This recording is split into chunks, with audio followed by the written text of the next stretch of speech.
नमस्कार बच्चों, स्वागत है आप सभी का Shri Shyam group of education के यूट्यूब चैनल पर। मैं विकास शर्मा एक बार फिर से आपको +1 की फिज़िक्स करवा रहा हूं और इसके अंदर अपने चैप्टर 3 जो है वो पढ़ रहे हैं और चैप्टर का नाम सरल रेखा में गति है।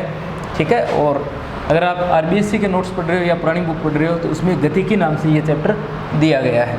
अपने गति की समीकरण व्युत्पन्न कर रहे हैं और इसके अंदर अपने जिस विधि के द्वारा ये व्युत्पन्न कर रहे हैं वो विधि अपने हैं कलन विधि। ठीक है, लास्ट क्लास के अंदर अपने जो गति की प्रथम समीकरण है उसे व्युत्पन्न कर चुके हैं और मैं आपको फिर से बता देता हूँ वो गति की प्रथम समीकरण। देखिए अपने इसके अंदर क्या किया था, अपने इसके अंदर बोला था कि त्वरण A किसके बराबर होता है, त्वरण बराबर होता है dv बटा dt के। तो यहाँ से dv किसके बराबर आ जाता है, dv बराबर आ जाता है a dt के। किसके बराबर आ जाता है, v इक्वल a dt। ये अपने पास में क्या है, वेग v का मान है। यहाँ से अपने क्या करते हैं, अपने ये मान लेते हैं कि माना कण का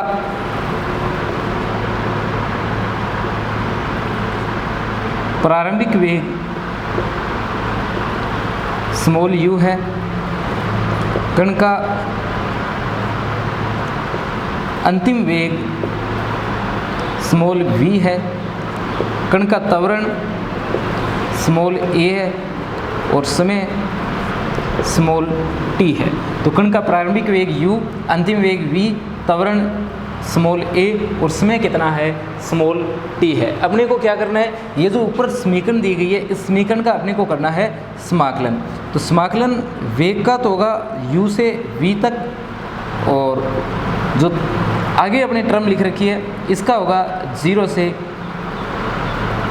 t तक। यहाँ इसे अपने लिख देते हैं u से v dv और ये जो लिखा गया है इसमें a को बाहर रखते हैं, 0 से t और dt लिख देते हैं। ठीक है, a को अपने क्या कर दिया, बाहर की साइड लिख दिया। तो अपने इस समीकरण के बाद में जो आगे समीकरण आ रही है उसमें अपने क्या करते हैं, अपने इसका समाकलन करते हैं। तो v आएगा इसका समाकलन u v और ये a और dt का समाकलन t आएगा 0 से t। फिर अपने इसे सोल्व करते हैं तो ये बनता है, यहाँ देखिए सबसे पहले अपने ऊपर वाली लिमिट रखेंगे फिर अपने नीचे वाली लिमिट रखेंगे। तो ये बनेगा v माइनस का u और बराबर a t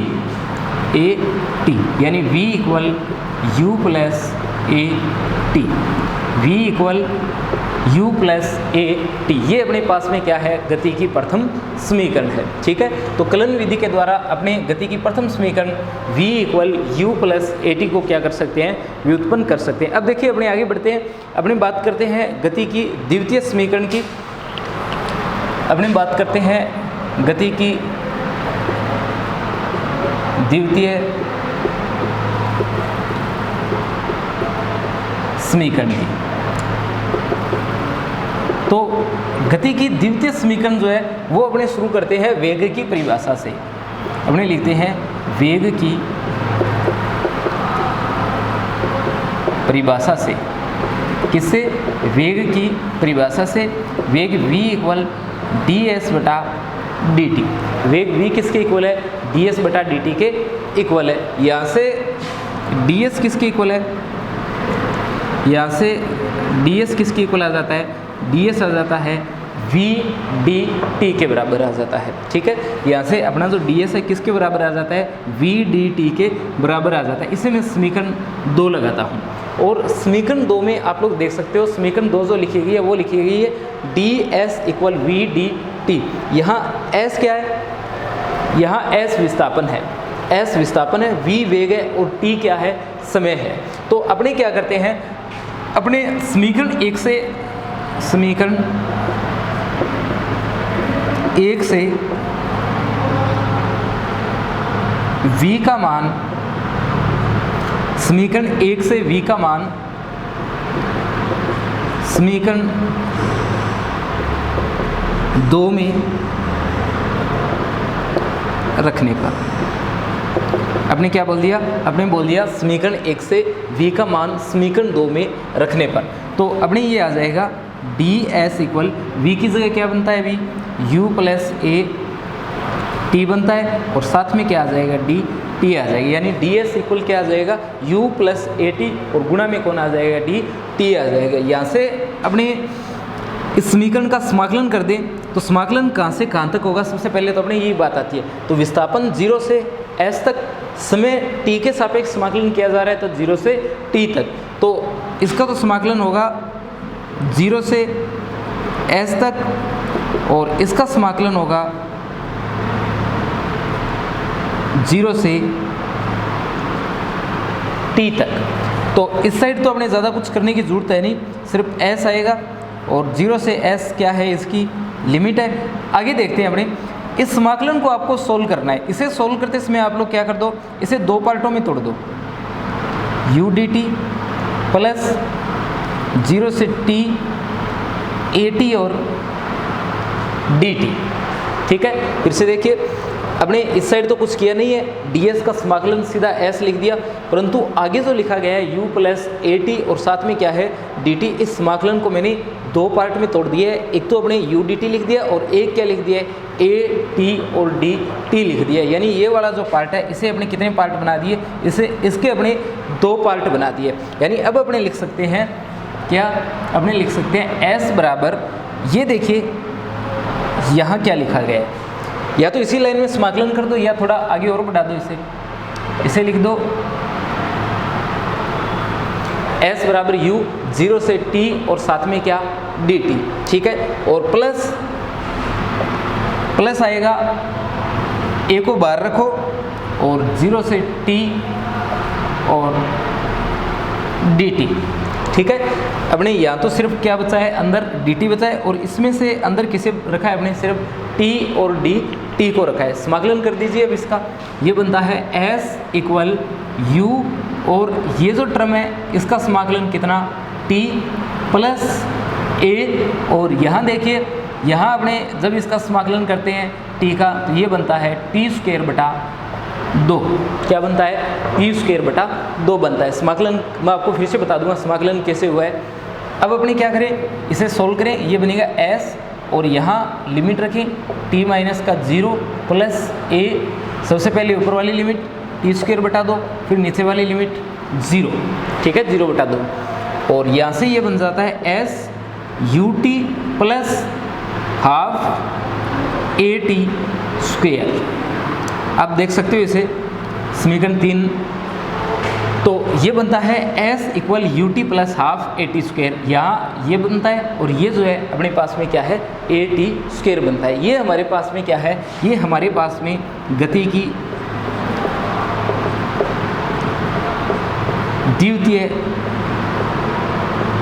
समीकरण है, यानी अपने पास में गति की द्वितीय समीकरण क्या है, s equal U T plus half A T square. ये है हमारे पास में गति की द्वितीय समीकरण। ठीक है, समाकलन के बारे में आपको बता रहा था कि यहाँ आपने क्या किया है, एक बार फिर से आप इसे देख लीजिए, फिर हटा करके आपको समाकलन बता दूंगा। अपनी गति की द्वितीय समीकरण की बात कर रहे हैं, तो इसके लिए वेग की परिभाषा की बात करनी पड़ेगी कि वेग की परिभाषा से v किसके इक्वल होता है, ds बटा dt के। तो ds किसके बराबर, v d t के। तो समीकरण 1 से अपने क्या कर सकते हैं, v का मान रख सकते हैं। v का मान रखा u प्लस a t, समाकलन किया इसका ds 0 से s तक, 0 से t तक, u प्लस ए टी और dt। यहाँ u dt किया और यहाँ ए टी और क्या लिखा, d t लिखा। अब देखिए आगे क्या किया आपने, आगे अपने कुछ ऐसा लिखा है, u को अपने बाहर रख दिया और अंदर क्या रखा, t को रखा। यहाँ a t के सापेक्ष कर रहे हैं, t को अंदर रखेंगे और बाकी 0 से t तक इसका लिमिट लेंगे, और फिर अपने इसका समाकलन करके सोल्व करेंगे। s बराबर U T plus half A T की स्क्वायर आ जाती है। ठीक है, समाकलन बता देता हूँ आपको फिर से कि ये समाकलन अपने कैसे किया है। यहाँ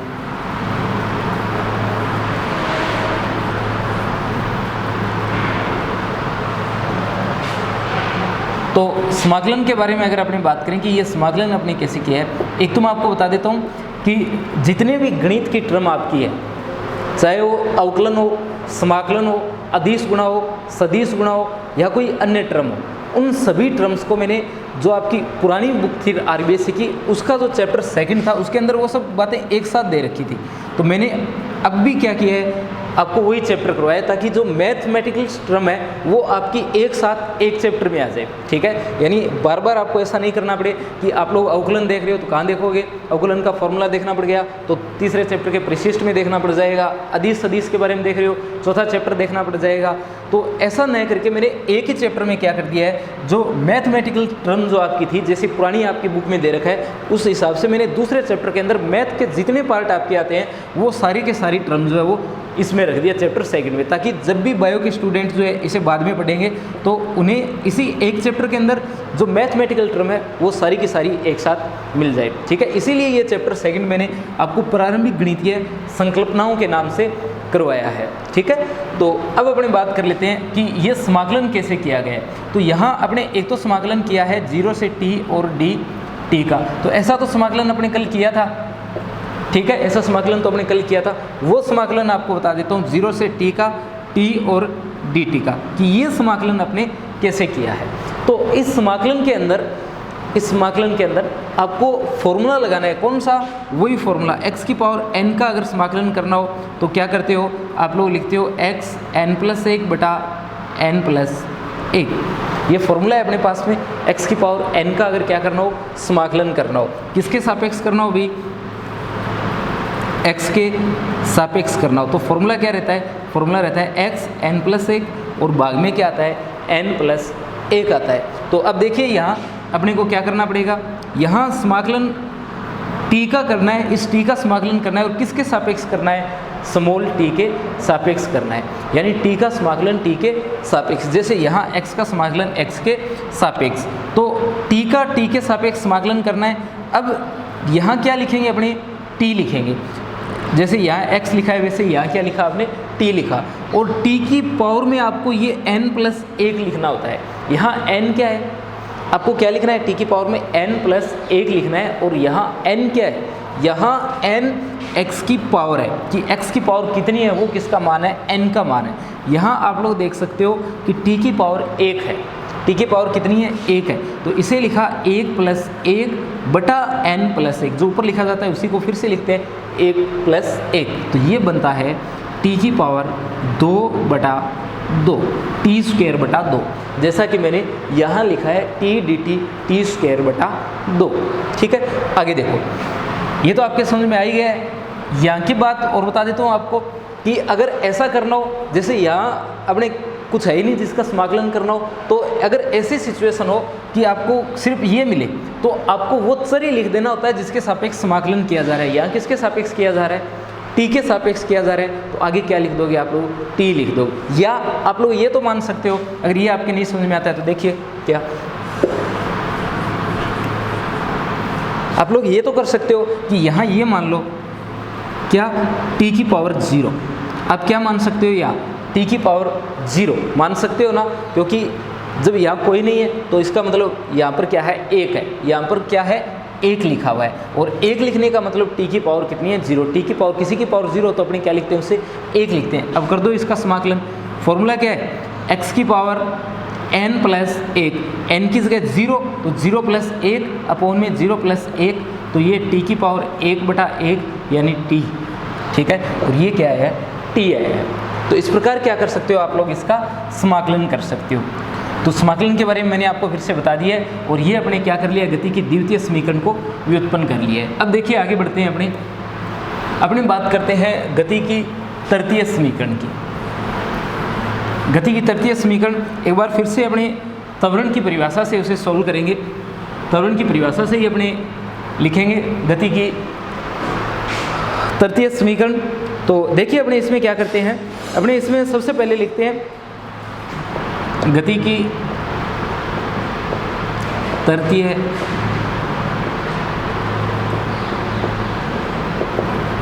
समीकरण। देखिए गति की तृतीय समीकरण, तो गति की तृतीय समीकरण कहाँ से लेकर के आएंगे, अपने लिखेंगे त्वरण की परिभाषा से, त्वरण की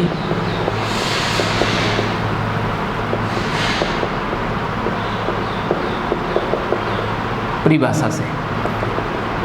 त्वरण की परिभाषा क्या होती है, A = dv/dt।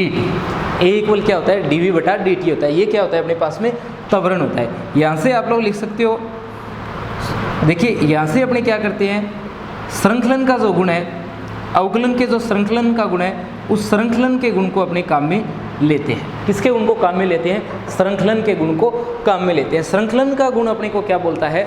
श्रृंखलन, ये जो श्रृंखलन का गुण है ये अपने को बोलता है कि जैसे dv बटा dt है, इसके बीच में अपने कोई तीसरी राशि को भी क्या कर सकते हैं, ऊपर नीचे मल्टीप्लाई करके लिख सकते हैं। क्यों? क्योंकि यहाँ से ds से ds कटेगा और फिर से क्या बनेगा, dv बटा dt। ऐसा कर सकते हैं, ds और ds यानी विस्थापन में जो परिवर्तन है उससे कर दिया इसे मल्टीप्लाई। अब देखिए ये है a इक्वल dv बटा ds, और ds बटा dt किसका सूत्र होता है? भी वेग का होता है। तो आप लोग क्या लिख सकते हो? आप लोग लिख सकते हो v dv बराबर a ds।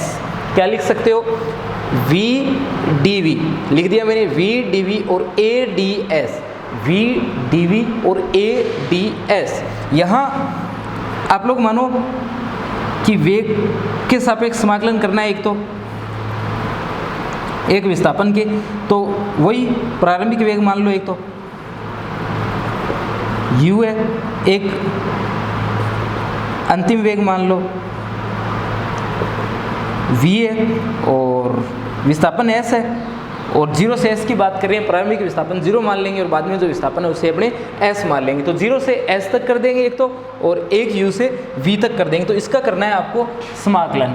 ठीक, इस समीकरण का अगर समाकलन किया जाए ये बनेगा v dv और समाकलन a ds। तो ये u से v 0 से s, ठीक है, u से v 0 से s। अब देखिए फिर से देख सकते हो आप लोग, v का जब समाकलन करोगे तो v स्क्वायर बटा 2, v स्क्वायर बटा 2 बनेगा। और यहाँ समाकलन कहाँ से कहाँ तक है? u से v तक, a को आपने बाहर रखा, सिर्फ s का समाकलन करना है। तो s का समाकलन क्या होगा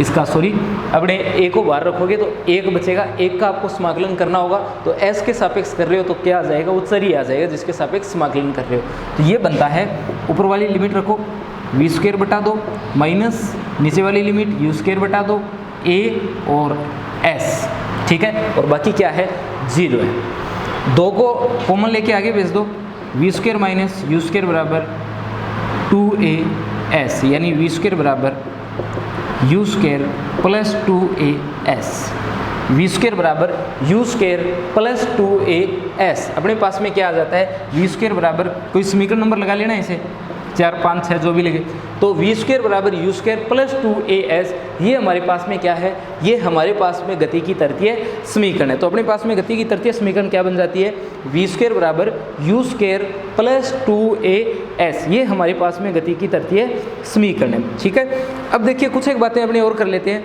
जैसे अगर कोई गुरुत्वाकर्षण के अंतर्गत कोई वस्तु नीचे गिर रही है तो अपने क्या करते हैं, त्वरण एक ही जगह क्या लिखते हैं, अपने g लिखते हैं, ठीक है, एक ही जगह अपने क्या करते हैं, g लिखते हैं। अगर कोई वस्तु क्या कर रही है, गुरुत्वाकर्षण के अधीन गति कर रही है, तो एक ही जगह क्या कर देते हो आप लोग, g लिख देते हो, ठीक है। तो उस समय अपने गति की जो तीनों समीकरण हैं, जैसे v बराबर u प्लस at, s बराबर ut plus half at square, या v स्क्वायर बराबर u स्क्वायर प्लस 2as, तो उसमें जहाँ a आए वहाँ क्या आ जाएगा, g आ जाएगा। ये प्लस का भी आ सकता है और किसका आ सकता है, माइनस का भी आ सकता है, ठीक है। ये अपने डिपेंड करेगा कि सिचुएशन क्या दी गई है, अपने कण को ऊपर से नीचे फेंका गया या नीचे से ऊपर की ओर फेंका गया। तो एक ही जगह क्या आ सकता है, g भी आ सकता है। कब आ सकता है ये, जब वस्तु किसके अंतर्गत गति कर रही हो, गुरुत्वाकर्षण के अंतर्गत गति कर रही हो। गुरुत्वाकर्षण के बारे में अपने आने वाले चैप्टर्स में पढ़ेंगे, अभी नहीं आएगा आपके। तो ये अपने पास में क्या है, गति की तीनों समीकरण हैं, ठीक है। तो एक आप लोग इस बात का भी क्या करोगे, ध्यान रखोगे। और इसके अंदर अगर अपनी बात करें तो आपके एक टॉपिक बचता है, वो है आपेक्षिक वेग।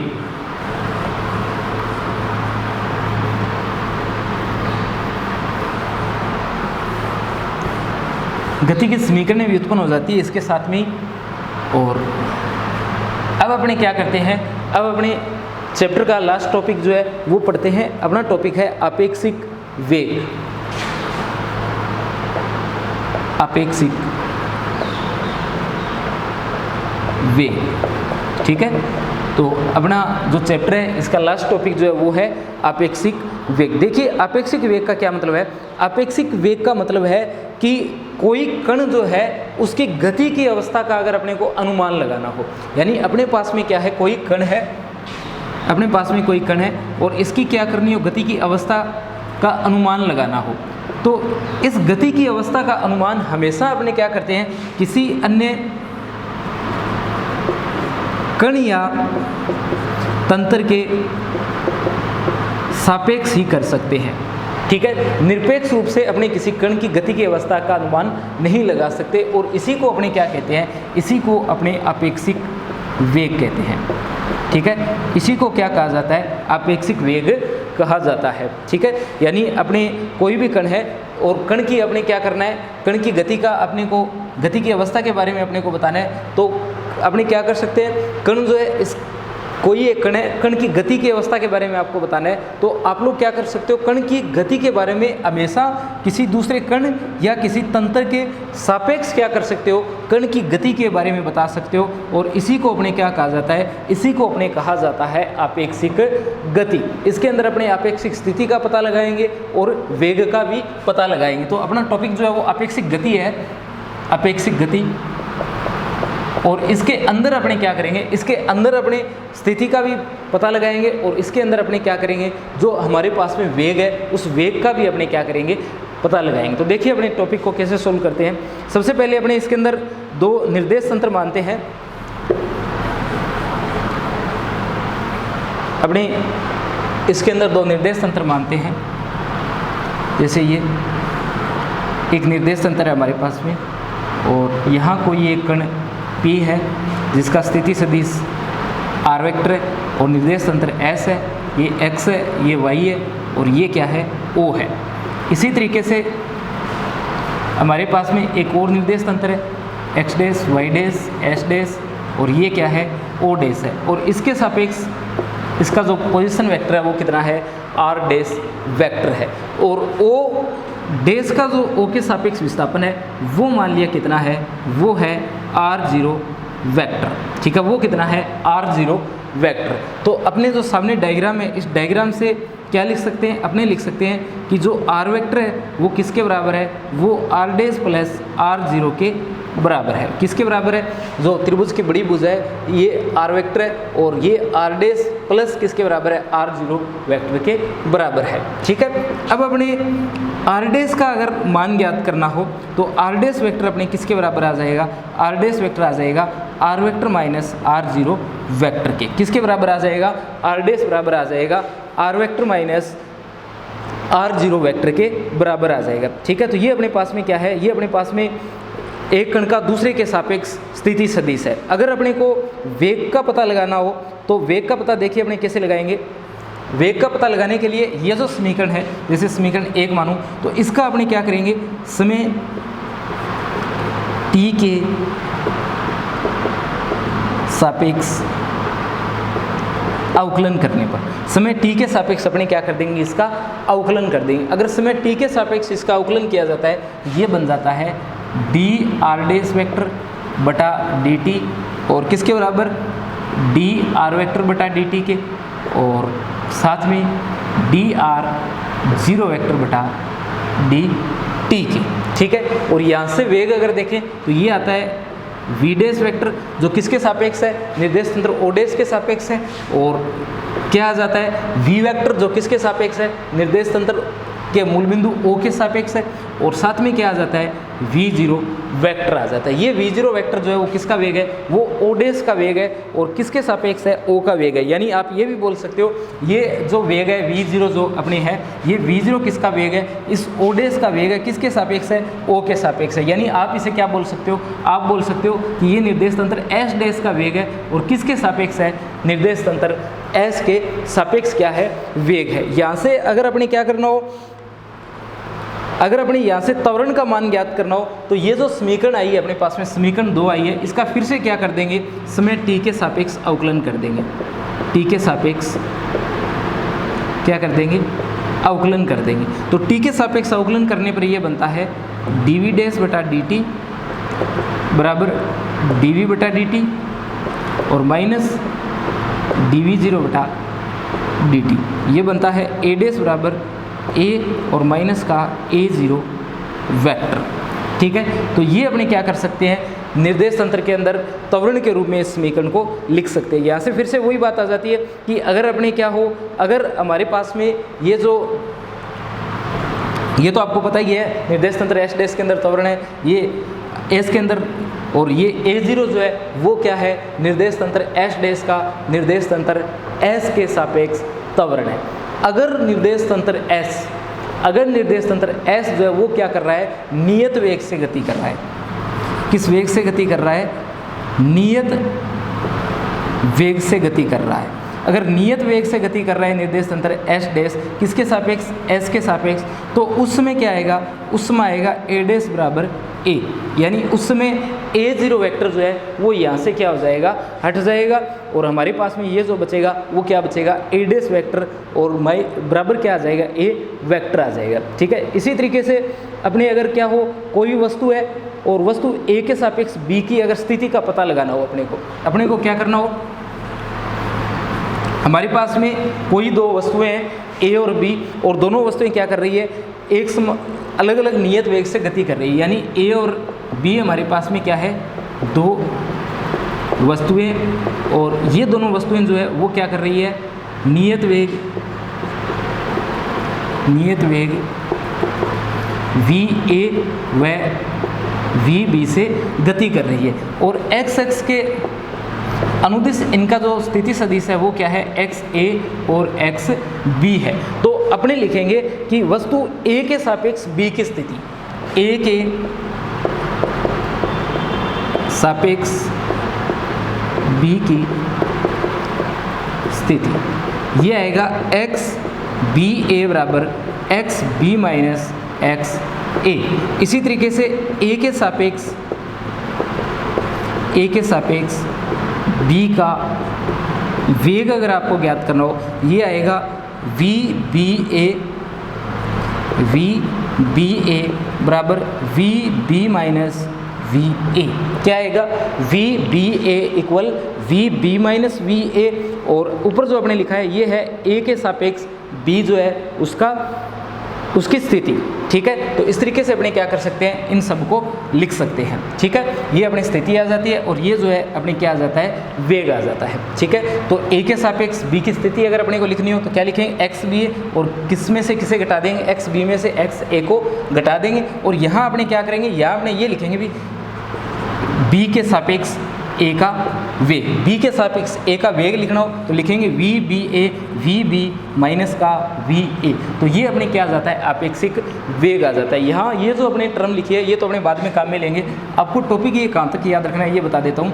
ये जो आपेक्षिक गति वाला आपका टॉपिक आता है, ये टॉपिक आपको इस जगह तक याद रखना है जहाँ तक अपने समीकरण 3 की है। ठीक है, और स्पेशल केस बनाते हुए आप लोग इसके अंदर ये लाइन लिख सकते हो। ठीक है, जो लास्ट में अपने लिखा हुआ है ये तो आपको किसी न्यूमेरिकल वगैरह के अंदर काम में आएगा, वहाँ पर आपको एक सिचुएशन दी जाएगी और उसके अनुसार आप क्या करोगे, उसे काम में लोगे। परंतु यहाँ तक आपको ये टॉपिक जो है जरूर लिखना है। सबसे पहले इसका डायग्राम बनाओगे, फिर आप लोग क्या करोगे, यहाँ से आर डैश वेक्टर का मान ज्ञात कर लोगे, फिर वी डैश वेक्टर का मान, और फिर क्या करोगे, ए डैश का मान, और फिर आप लोग बता दोगे कि अगर नियत वेग से गति कर रहा है तो ए डैश वेक्टर जो है किसके बराबर आ जाता है, ए वेक्टर के बराबर आ जाता है। इसे अपने कहा जाता है आपेक्षिक गति। ठीक है, आपेक्षिक वेग ज्ञात कर लिया अपने क्या क्या ज्ञात कर लिया, यहाँ से आपेक्षिक